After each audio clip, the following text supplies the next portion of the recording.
Assalomu alaykum hammaga, Badringa qiziquvchilar.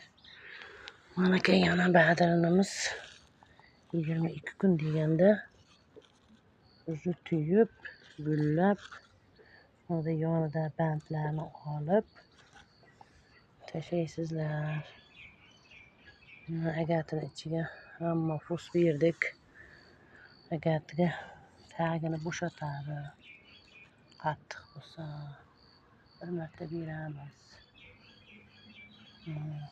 Bariga 10 litr suvga kalsiy xlorid degandan haftasiga bir marta sepib turasiz.